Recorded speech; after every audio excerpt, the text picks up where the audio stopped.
إنه من سليمان إنه من سليمان وإنه بسم الله الرحمن الرحيم.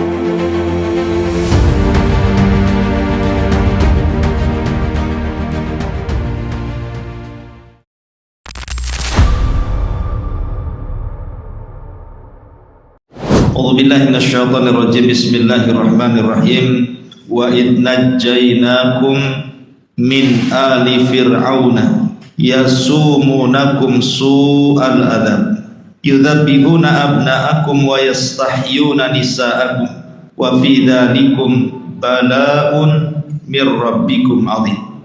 Wa id faradna bikumul bahra fa'anjaynakum wa aghraqna ala fir'auna wa antum tanzurun. Dan ingatlah ketika kami selamatkan kalian dari Fir'aun dan bala tentaranya, yasumunakum su'al adha, yang mereka telah melakukan kepada kalian dengan seburuk-buruk adab. Mereka menyembelih anak-anak laki kalian dan membiarkan anak-anak wanita kalian.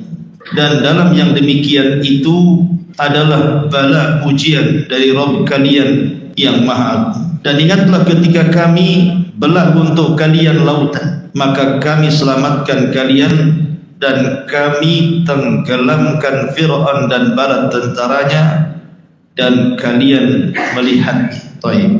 Surah Al-Baqarah ayat 49 dan juga 50 ini adalah awal cerita dari surah Al-Baqarah, dari nikmat yang Allah Azza wa Jalla anugerahkan kepada Bani Israel. Jadi khitab ayat ini Nabi SAW ingin menjelaskan kepada orang-orang Yahudi Madinah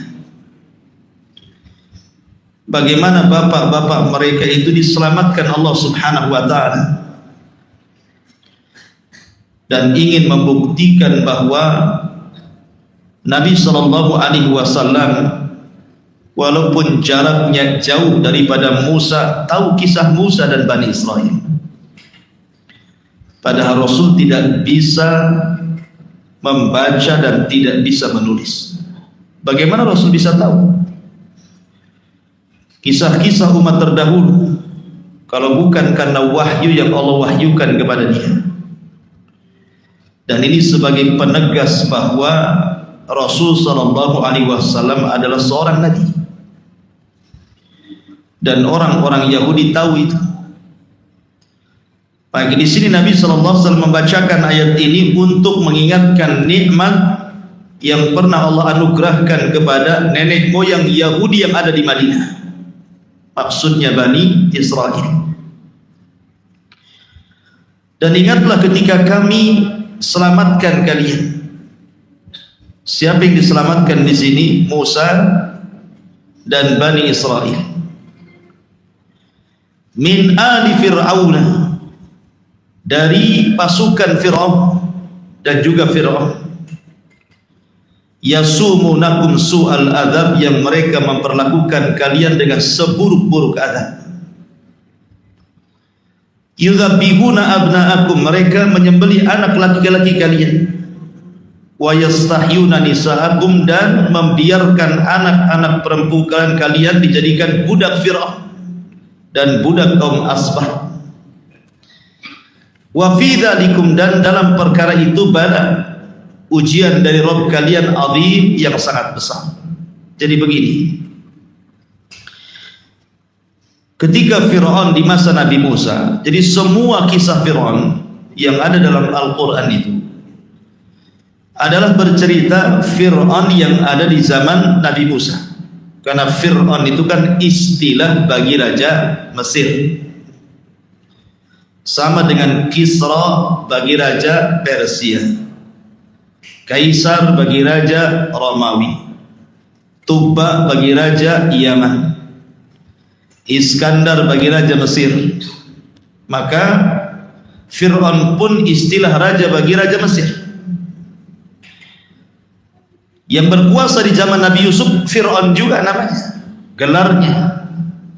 Tapi yang dimaksud Fir'aun di sini artinya Fir'aun di zaman Nabi Musa, yang terkenal dan kononnya yang ditemukan jasadnya di lautan dan sekarang dimumikan kemudian dijadikan wisata di Mesir ya, dimuseumkan, itu orang bisa melihat jasadnya Fir'aun.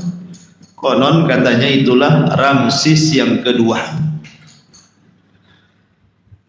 Lah Fir'aun ini kisahnya diawali dari mimpi. Jadi Fir'aun ini bermimpi, mimpinya aneh. Jadi dalam mimpinya itu ada api, yang api ini berasal dari Palestina, terus bergerak sampai ke Mesir. Ketika api itu sampai di Mesir, membakar seluruh negara Mesir. Negara kekuasaan Fir'aun terbakar dengan api itu.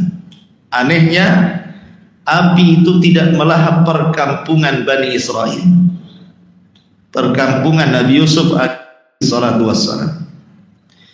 Dan mimpi itu bukan sekali dua kali, berkali-kali dengan mimpi yang sama.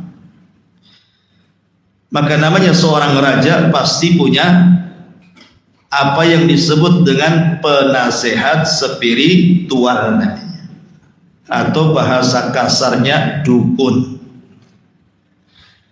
Mesti penguasa punya dukun itu untuk mempertahankan kekuasaannya kan, yang dijadikan istisyar, petunjuk apa yang harus dilakukan. Maka paranormal, dukun-dukun, peramal-peramal di zaman Fir'aun ini sepakat, takwil mereka bahwa isyarat api yang berasal dari Palestina dan membakar seluruh perkampungan Fir'aun Mesir kecuali perkampungan Bani Israel, bahwa akan ada bayi yang lahir dari turunan Bani Israel yang akan menggoyang kekuasaan Fir'aun. Sejak itulah dibuat peraturan bahwa semua bayi laki-laki harus dibunuh. Maka setiap hari tentara mengepung perkampungan Bani Israel. Setiap ada yang bayi lahir, ditengok kelaminnya, perempuan atau laki-laki. Perempuan bantai. Setiap yang wanita yang hamil ditunggu kehamilannya, jangan sampai kecolongan. Ketika lahir dilihat kelaminnya, laki-laki bantai. Sampai akhirnya ukola Bani Israel, ukola orang-orang yang berakal dari lingkungan Fir'aun ini merasa khawatir, karena bagaimanapun Mesir sangat berhajat dengan Bani Israel, karena Bani Israel ini diberikan kecerdasan masalah. Karena yang membangun Mesir itu adalah Bani Israel, Nabi Yusuf alaihi salatu wassalam dan keturunannya. Kalau seandainya mereka kemudian dibantai habis, tidak ada generasi, maka habislah Mesir. Sementara orang-orang Mesir sangat berhajat kepada Bani Israel. Maka dibuatlah aturan, setahun pembantaian, setahun dibiarkan hidup. Lah pada tahun dibiarkan hidup lahirlah Nabi Allah Harun. Selamat Harun, karena tidak ada pembantaian. Kemudian tahun depannya ketika ada pembantaian, lahir pula Musa. Ketika itu ibunya menyembunyikan kehamilannya sampai kelahiran, disembunyikan. Sehingga karena was-was, maka Allah Subhanahu wa ta'ala karena sudah mencalonkan Musa akan jadi nabi, mewahyukan kepada ibunya, mengilhamkan. Fa'auhayna ila ummi Musa an alqi. Maka Allah mengilhamkan kepada ibunya Musa supaya Musa itu diletakkan di sebuah tabut. Tabut itu kotak, dan kotak ini nanti akan menjadi kotak sakti. Karena nanti setelah Musa meninggal, kemudian jauh zamannya sampai kepada zaman Sulaiman, kemudian Daud, sampai kepada zamannya dan begitu seterusnya Talut. Maka kotak itu jadi kotak keramat. Siapapun yang perang bawa kotak itu pasti menang. Disebut dengan tabut. Makanya ketika Talut diangkat jadi raja, Bani Israel menolaknya. Masa orang miskin jadi raja? Banyak orang kaya. Tetapi Nabi Daniel yang ketika itu memilih Tolut jadi raja, punya alasan lain, karena Tolut itu punya tenaga, punya kecerdasan, dan punya kepemimpinan. Cuman dia miskin. Akhirnya kemudian malaikat Jibril mengambil tabut yang ada di tempat Jalut, kemudian diambil diletakkan di rumah Tolut. Baru Bani Israel yakin bahwa Tolut bisa memimpin mereka. Kenapa? Karena punya tabut, punya kotak itu. Jadi nanti kotak itu ada sejarah sendiri. Intinya bahwa ibunya Nabi Musa disuruh meletakkan Musa kecil dalam kotak itu, tabut itu. Jadi waktunya nyusu, ditarik, disusui. Setelah disusui, dibiarkan hanyut. Begitu terus, ya. Sampai akhirnya Allah takdirkan talinya putus. Ketika talinya putus, maka hanyutlah kotak itu di Sungai Nil.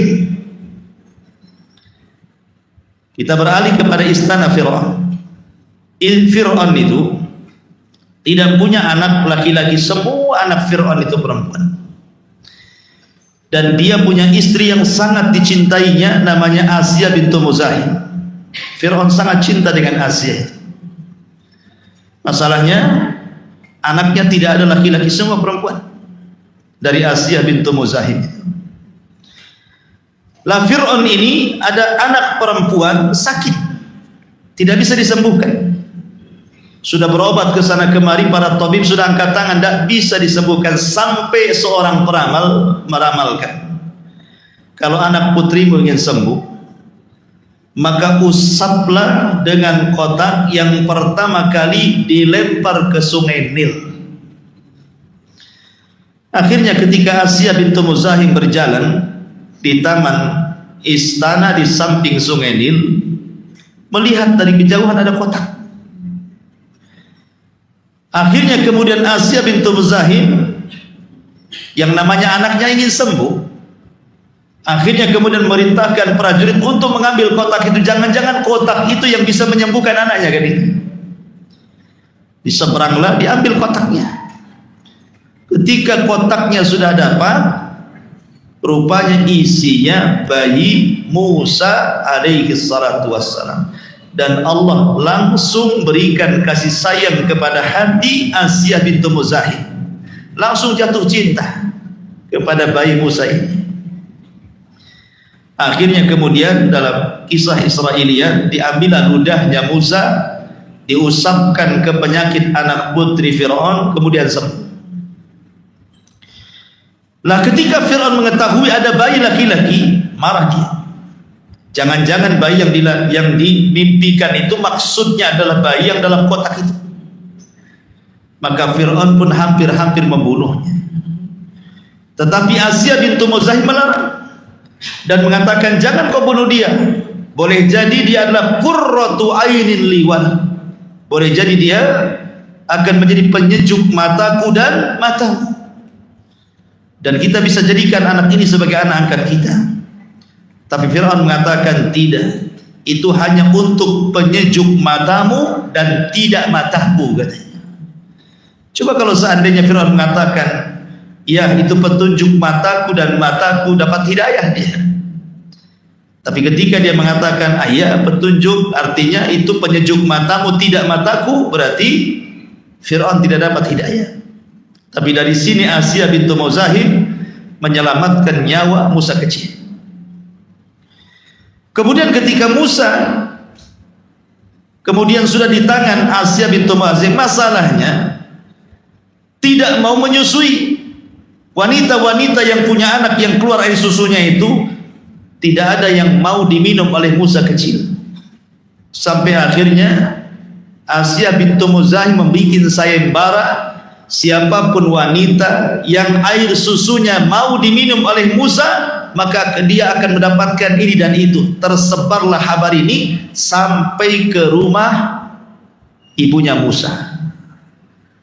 Maka ibunya Musa mengutus saudari Musa, tolong cek, jangan-jangan bayi itu adalah bayi kita. Rupanya saudarinya Nabi Musa datang rupanya betul.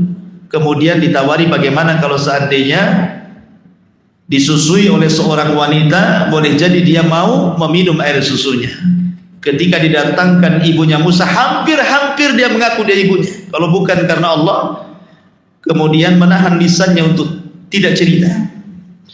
Akhirnya disusui, mau pula dia, namanya ibunya. Akhirnya kemudian istrinya Fir'aun meminta agar disusui selama 2 tahun di rumah ibunya Musa, kemudian dikembalikan setelah selesai masa susuan. Sejak itulah Musa hidup di sana Fir'aun. Ketika Musa sudah mulai bisa merangkak gitu ya, suatu ketika Fir'aun ini menggendong Nabi Musa. Tiba-tiba Musa menarik jenggot Fir'aun sampai tersungkur tuh Fir'aun itu. Oh, bayi punya kekuatan seperti orang dewasa. Seberapalah bayi itu narik janggut ikhwan. Ini kayak orang dewasa, kayak punya tenaga. Sehingga Fir'aun kemudian, jangan-jangan bayi ini katanya yang akan meruntuhkan kekuasaanku, hampir-hampir akan terjadi pembunuhan kedua kalinya. Tapi Asiyah bintu Muzahim keburu mencegah dan mengatakan, jangan kau bunuh, itu bayi yang tidak berakal. Kalau engkau tidak percaya, buatlah ikhtibar, uji bayi ini. Akhirnya Fir'aun pun menguji bayi ini dengan meletakkan jamrah, arang yang sudah dibakar yang berwarna merah itu, kemudian tamar kurma, kemudian disuruh milih. Anak bayi disuruh milih. Hampir-hampir anak bayi ini mengambil kurma. Kalau anak bayi ini mengambil kurma berarti dia berakal, berarti memang dia anak yang akan menumbangkan kekuasaan. Tapi kalau dia mengambil jamrah, mengambil arang yang berbara itu, berarti memang tidak berakal. Ketika dia mengarah ke kurma, maka datang Jibril kemudian mengarahkan ke jamrah. Akhirnya kemudian mengambil arang yang membara itu, kemudian dimakannya. Sebab itulah lisan Musa jadi pelat dan tidak fasih dalam bicara, sehingga dia diajarkan doa oleh Allah Azza wa Jalla, Rabbi israh li sadri wa yassir li amri wahlul 'uqdatan min lisani yafqahu qawli. Wahlul 'uqdah, ya Allah lepaskan ikatan ini, susah dia pelat masalahnya, tidak fasih. Makanya Allah menghina Musa, wala yakadu yubin, kok aja ngomong gak beres katanya Fir'aun. Sampai dihina sama Fir'aun karena pelat lidahnya. Makanya dia meminta kepada Allah agar Harun dijadikan juru bicaranya dan diangkat menjadi nabi. Maka Allah kabulkan, diangkatlah Harun menjadi nabi dan menjadi juru bicara Musa, karena dia seorang yang orator, ahli diplomasi, baik bahasanya dan tidak pelat. Artinya Allah menyelamatkan Musa 2 kali di tangan Asiyah bintu Muzahim. Musa pun kemudian besar. Ketika dia besar, sudah dewasa, ada peristiwa ketika Musa sedang berjalan-jalan di gang-gang kota Mesir. Ada 2 orang yang sedang berkelahi. Yang satu keturunan Bani Israel, yang satu keturunan Asbat, keturunan kabilahnya Fir'aun. Musa memandang siapa yang salah, siapa yang benar. Rupanya kebenaran ada di pihak Bani Israel. Ditolonglah anak muda dari Bani Israel. Kemudian terjadi perkelahian antara Musa dan anak muda dari kaum Asbat. Maka Musa pun tanpa sengaja akhirnya membunuh orang tersebut. Tanpa sengaja, bukan ada unsur kesengajaan. Sementara undang-undang Mesir sama dengan Islam, siapa membunuh kisos dibunuh. Maka Musa pun ketakutan sebagai manusia, karena belum dia akan jadi nabi masalahnya. Maka Musa pun nasihati untuk lari dari Mesir. Maka larilah Musa ke Mesir, ke Madian. Kemudian Musa berjumpa dengan 2 wanita yang sedang mencari air. Kasihan karena ngantri di belakang laki-laki yang banyak. Akhirnya Musa menolong salah satu wanita tersebut mengambilkan air untuk kambing-kambingnya. Sebagai balasannya, maka Musa pun kemudian diantar ke rumah orang tua 2 wanita itu yang bernama Syuaib, bukan nabi, orang soleh. Akhirnya Musa pun diminta bekerja oleh anak putrinya. Bekerjalah Musa di rumah Syuaib, dan Syuaib orang Arab. Akhirnya Musa pun kemudian menikah dengan salah satu putri Syuaib di Madian, kemudian tinggal 10 tahun dan punya keturunan. Setelah 10 tahun dia menikah dengan orang Madian, maka Musa ingin kembali ke Mesir, ingin mengunjungi keluarganya. Berangkatlah Musa dari Madian menuju Mesir. Di tengah jalan gelap gulita, tengah malam, obornya Musa padam. Kemudian Musa dari kejauhan melihat ada api, maka dia izin kepada istrinya dan keluarganya untuk mengambil api. Setelah kemudian didekati api itu semakin dekat, semakin besar, semakin dekat, semakin besar. Rupanya api itu menyala di tengah-tengah pohon zaitun. Anehnya pohonnya tidak terbakar, apinya makin besar. Makin didekati makin besar, makin didekati makin besar. Anehlah Musa, mana mungkin pohon keluar api dan makin besar makin besar. Ketika sudah di depan api, tiba-tiba ada suara di balik api, ya Musa, innani anallah, wahai Musa, aku adalah Tuhan. Kemudian Allah subhanahu wa ta'ala mewahyukan kepada Musa. Ketika itu Musa memegang tongkat di tangan kanannya. Kemudian Allah mengatakan, apa yang di tangan kananmu itu wahai Musa? Wa ma biyaminika ya Musa. Apa yang kau pegang di tangan kanan wahai Musa? Kata Musa, asaya, ini tongkatku, atawakkau ilaiha.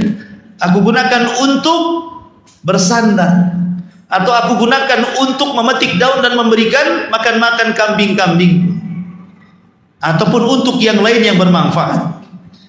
Maka Allah subhanahu wa ta'ala katakan, alqiha ya Musa, lemparkan tongkat itu. Ketika dilempar, tiba-tiba jadi ular, kagetlah gitu ya. Yang selama ini tongkat dia bawa ke sana kemari, suruh dilempar, ketika dilempar jadi ular. Kemudian disuruh dipegang pula. Aduh, kan bingung tuh. Pegangnya tongkatnya dilempar, tiba-tiba jadi ular. Kata Allah Azza wa Jalla, Allah berfirman, khudh, ambil katanya. Kan repot, antum pegang ular, pegang buntut, dipatuk kepala. Pegang kepala, main patuk kepalanya kan gitu ya. Maka Allah mengatakan, la takhaf, jangan takut. Jangan takut, ambil. Karena peristiwa ini akan terulang nanti. Ya. Nanti akan terulang. Bahwa peristiwa ini akan terulang lagi masalahnya. Akhirnya diambillah tongkat di ular itu. Ketika dipegang buntutnya, tiba-tiba kembali jadi tongkat. Kemudian Allah mengatakan, masukkan tangan wahai Musa ke pesakmu. Masukkan ke pesaknya. Ketika dikeluarkan, tiba-tiba kayak baterai ada cahayanya. Jadi tidak perlu lagi Musa pakai obor lagi ya, cukup gini saja. Kalau antum ada cahaya di sini kan enak. Gitu ya. Apalagi cari kodok. Gitu ya. Jadi ma'asyiral muslimin yang dimuliakan Allah Azza wa Jalla, sejak itulah Musa diangkat menjadi nabi, menjadi rasul, dan Allah menugaskan agar Musa cepat ke Mesir untuk berdakwah kepada Firaun.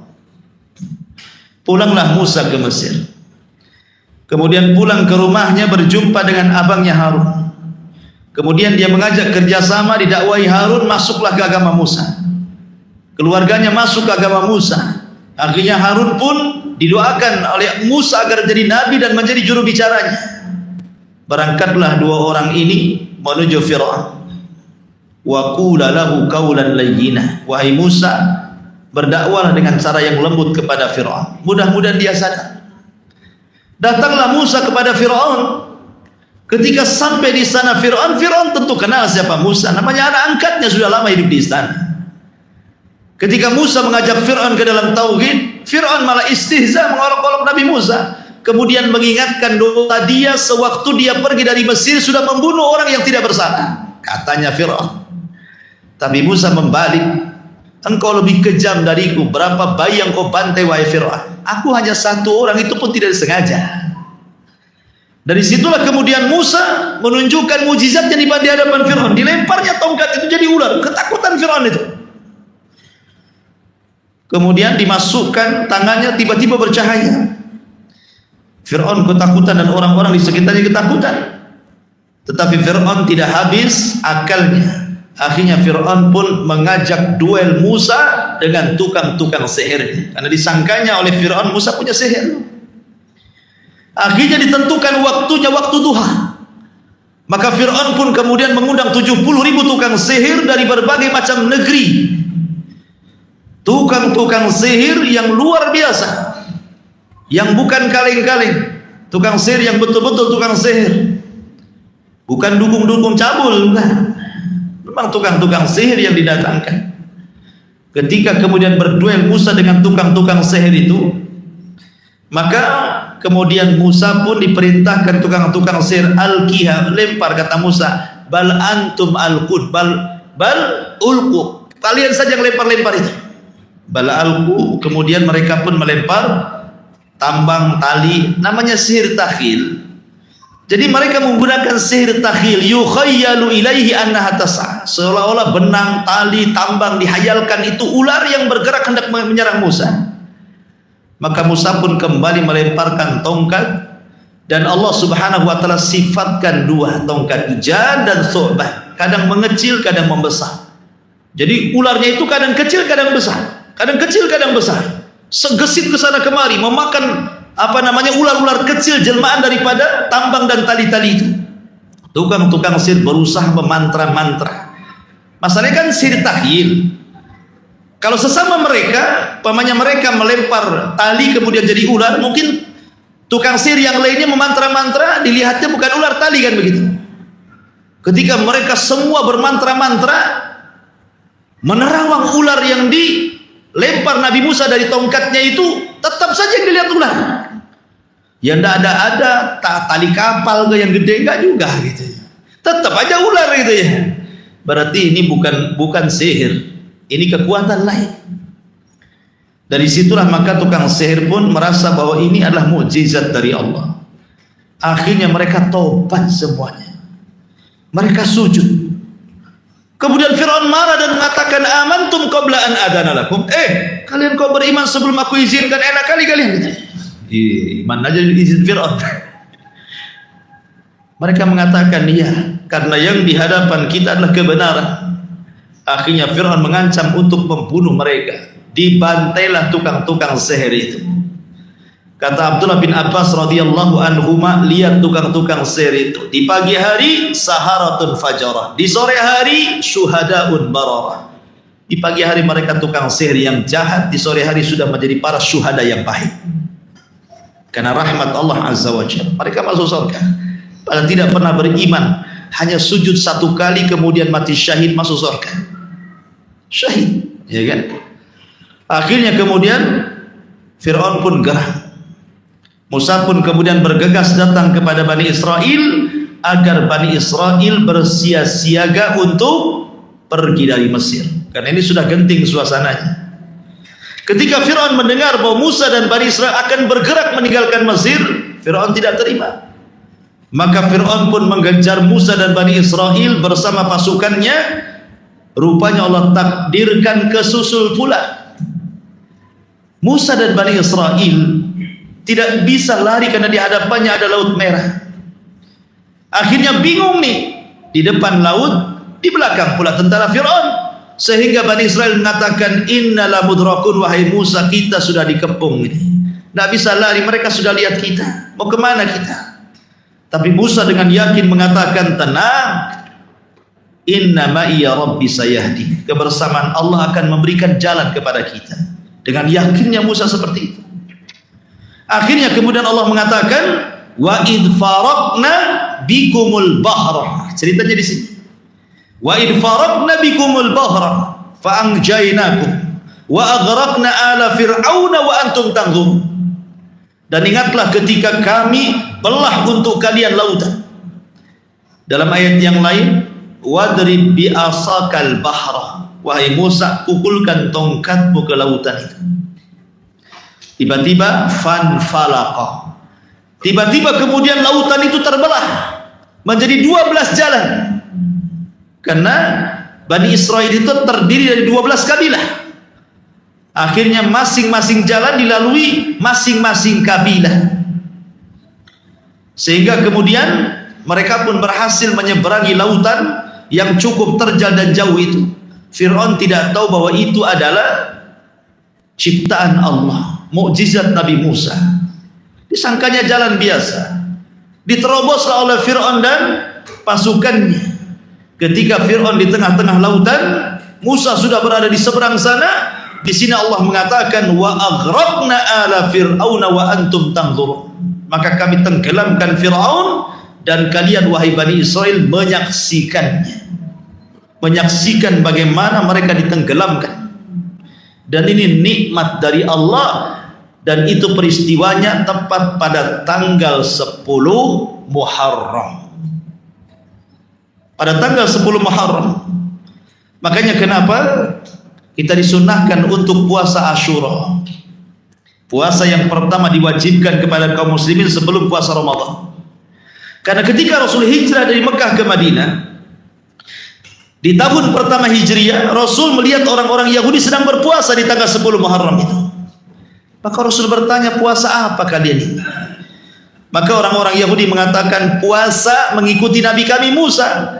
Karena Musa berpuasa saat diselamatkan oleh Allah dari kejaran Fir'aun dan Allah tenggelamkan di tanggal ini. Musa pun berpuasa, kami pun berpuasa. Maka Rasul mengatakan, kalau kalian berpuasa karena alasan itu, ana ahaqqu bi Musa. Aku lebih berat menghormati Musa dibandingkan kalian. Sejak itu Rasul memerintahkan para sahabatnya untuk berpuasa yang disebut dengan Yaumu Asyura. Puasa tanggal 10 bulan Muharram. Tapi ketika tahun kedua Hijriah, maka Allah turunkan syariat puasa Ramadan. Maka puasa Asyura dimansuh hukumnya, dihapus hukumnya dari wajib menjadi sunnah, dan Islam punya puasa wajib sendiri yang disebut dengan puasa Ramadan.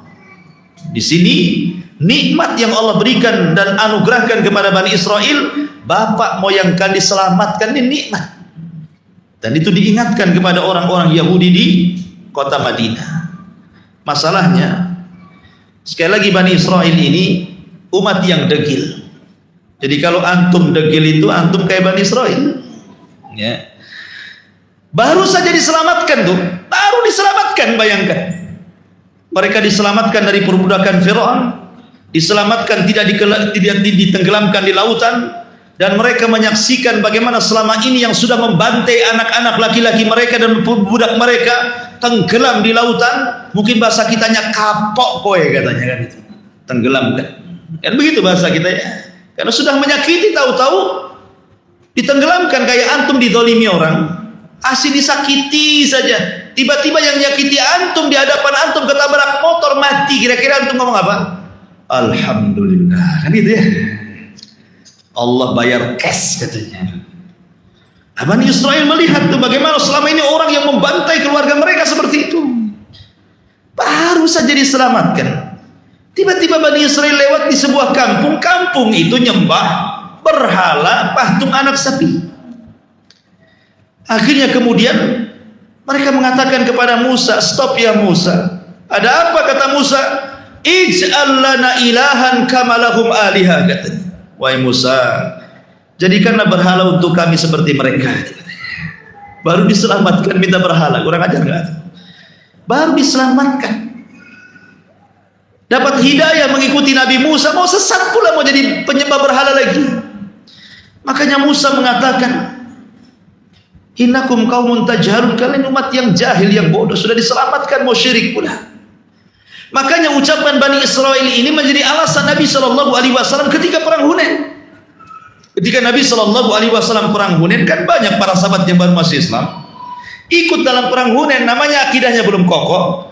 Lewat pula mereka di sebuah pohon. Pohon itu terkenal di zaman jahiliyah pohon keramat, pohon yang suka ditabaruki, diambil berkahnya. Jadi kalau mereka sebelum perang digantungkanlah pedang itu di pohon, supaya ada energi masuk dari pohon itu dan pedangnya menjadi sakti dan bisa digunakan dan bisa menang dalam peperangan. Itu keyakinan orang jahiliyah. Samalah dengan orang-orang dulu, keris-keris gitu ya, harus direndam berapa bunga? 7 bunga katanya. Dari bunga kuburan sampai bunga taman katanya, harus direndam supaya sakti kan itu ya. Kalau orang jahiliyah tidak usah direndam, taruh aja di pohon itu, beberapa hari nanti berkah. Jadi sahabat ini tiba-tiba berhenti depan pohon itu, kemudian mengatakan, ya Rasulullah, ij'al lana dzata anwat kama lahum dzatu anwat. Rasul, buatlah pohon kayak gitu katanya, sebagaimana mereka orang-orang musyrik punya pohon kayak gitu. Jadi kalau kita perang kita ambil berkah dari situ. Oh, Nabi marah lah. Allahu Akbar. Innakum kama qalat Banu Israil li Musa ij'al lana ilahan kama lahum aliha innakum qaumun tajhalun. Ucapan kalian persis seperti Bani Israel yang mengatakan kepada Musa baru saja diselamatkan, mereka mengatakan, ya Musa, jadikan Tuhan-Tuhan seperti mereka, orang-orang musyrik itu. Maka Rasul mengatakan, innakum qaumun tajhalun, kalian umat yang jahil, sudah dapat hidayah mau syirik pula gitu. Jadi itulah Bani Israel, baru saja diselamatkan sudah syirik. Kemudian Allah Subhanahu wa taala berfirman, wa idh wa'adna Musa 40 lailatan thumma takhadtumul ijla min ba'dihi wa antum zalimun thumma afawna ankum min ba'di dzalika la'allakum tashkurun wa idh atayna Musal kitaba wal furqana la'allakum tahtadun. Dan ingatlah ketika kami berjanji kepada Musa 40 malam, kemudian kalian mengambil anak sapi berbentuk patung dari emas itu setelahnya dan menjadi sesembahan selain daripada Allah. Wa antum zalimun, dan kalian berlaku zalim, dan tidak ada kezaliman yang zalim melebihi kesyirikan. Kemudian kami maafkan kalian setelah itu agar kalian bersyukur, dan sungguh kami berikan kepada Musa Taurat dan juga mukjizat agar kalian mendapatkan petunjuk. Jadi begini ceritanya. Ketika Nabi Musa alaihi salatu wassalam ingin membuat undang-undang untuk Bani Israel. Namanya kalau sudah orang ramai, tentu kalau tidak ada undang-undang yang menaungi mereka, suka-suka. Makanya di negeri kita ini aman karena ada polisi, ada tentara gitu ya, yang merupakan abdi negara. Ada undang-undang bagi orang-orang yang melakukan kriminal. Makanya di sebuah tempat daerah yang berkumpul orang ramai harus ada undang-undang. Akhirnya Nabi Musa alaihi salatu wassalam meminta kepada Allah untuk dibuatkan undang-undang kepada Bani Israel. Maka Musa pun kemudian meminta kepada Allah untuk diturunkan satu kitab sebagai undang-undang Bani Israel. Maka Allah janji agar Musa datang ke Bukit Sinai dan mengambil undang-undang itu berupa kitab Taurat. Berangkatlah Musa, meninggalkan ribuan Bani Israel, dan kepemimpinannya diserahkan kepada Harun. Dia pun berangkat dengan 12 orang pilihan dia. Berangkatlah Musa dengan 12 orang pilihan ini menuju Bukit Tur untuk mengambil wahyu. Nah, selama 40 malam Musa berpuasa. Ada yang mengatakan begitulah puasa zaman dulu, malam hari. Kalau puasa kita kan siang hari. Itulah bedanya puasa kita dengan mereka. Jadi Musa berpuasa selama 30 hari. Setelah 30 hari, karena dia hendak berdialog dengan Allah, takut bau mulutnya, hampir-hampir membatalkan puasanya. Tapi Allah mengatakan, jangan kau batalkan wahai Musa, karena bau mulut orang yang berpuasa jauh lebih wangi dibandingkan minyak kasturi. Lalu khufu fami shaim atyab indallahi min rihil misk. Lanjutkan 10 hari lagi. Summa atmamnahu bi ashrin wa tamma miqatu rabbih 40 lailatan. Disuruh melanjutkan 10 hari lagi biar sempurna 40 malam. Makanya disebut lailatan 40 malam. Kenapa tahu jumlah 40 malam? Kok enggak 40 siang? Karena yang bisa menghitung tanggal itu malam. Kalau siang enggak bisa menghitung tanggal. Matahari terbit dari timur, kemudian terbenam di barat. Susah kita menentukan tanggal pakai matahari. Tapi kalau kita menentukan tanggal lewat bulan bisa. Ya kan? Orang-orang tua dulu nggak kenal almanak, nggak kenal penanggalan, dia tengok bulan saja. Oh, tanggal 29 katanya. Tahu dia. Ya. Oh, ini awal bulan, tengah bulan, datang bulan katanya.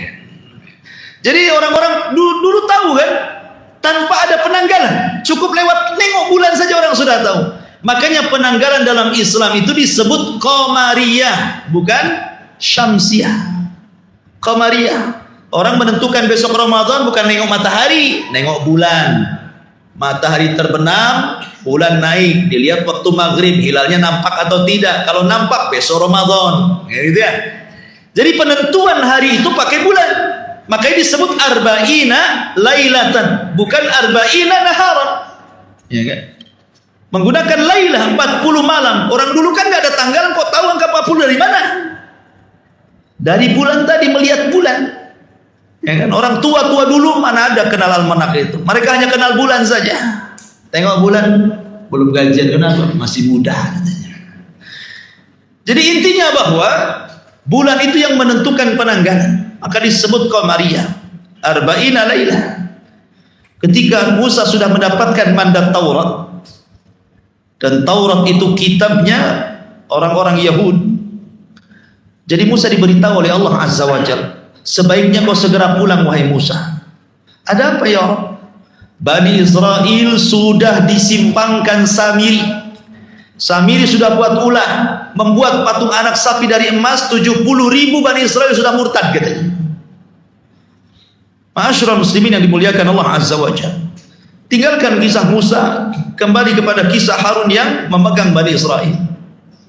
Ketika Nabi Musa berangkat 40 malam, rupanya dimanfaatkan oleh orang namanya Samiri. Setiap umat itu ada munafiknya. Munafiknya di zaman Nabi Musa namanya Samiri. Munafiknya di zaman Nabi namanya Abdullah bin Ubay bin Salul. Samiri ini diberikan kelebihan oleh Allah, mampu melihat yang tidak bisa dilihat manusia. Jadi ketika Samiri ini bersama Nabi Musa menyeberang lautan, ya, pas di belakang Nabi Musa, Samiri melihat kok Nabi Musa bersama orang yang menunggang kuda berwarna putih, dan seolah-olah dia memerintahkan kepada Musa. Kalau memang dia bagian dari Bani Israel, harusnya Musa yang perintahkan dia. Kenapa pula dia merintahkan Nabi Musa? Langsung insting yang mengatakan jangan-jangan di Jibril.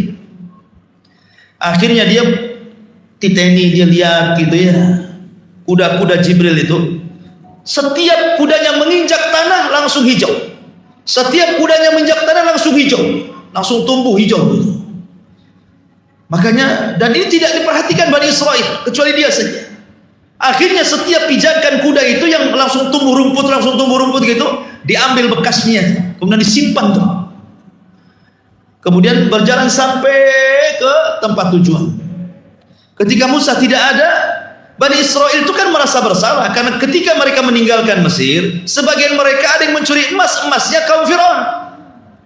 Sehingga mereka bertanya kepada Harun, bagaimana hukum emas yang kami bawa ini? Kata Harun dan Musa, haram, lemparkan itu, jangan dibawa dalam safar kita, benda haram katanya. Dilemparkan emas-emas itu, karena dilemparkan dikutip sama Samiri emas-emasnya, dapatlah satu karung, ya kan? Akhirnya kemudian ketika tidak ada Musa, emas yang dikutip yang dilempar Bani Israel itu akhirnya dicetak jadi patung anak sapi. Setelah jadi, tanah bekas pijakan kaki kuda itu dimasukkan ke dalam patung anak sapi. Tiba-tiba bersuara dia, laku huar, wah gitulah, bahasa sapi gimana tuh yang paham tuh. Langsung bersuara. Bani Israel dikagetkan dengan suara sapi. Kok ada patung sapi kok bisa bersuara? Sementara dulu Bani Israel ketika di Mesir mereka menyembah patung anak sapi juga. Akhirnya mulailah memori kesyirikannya muncul lagi.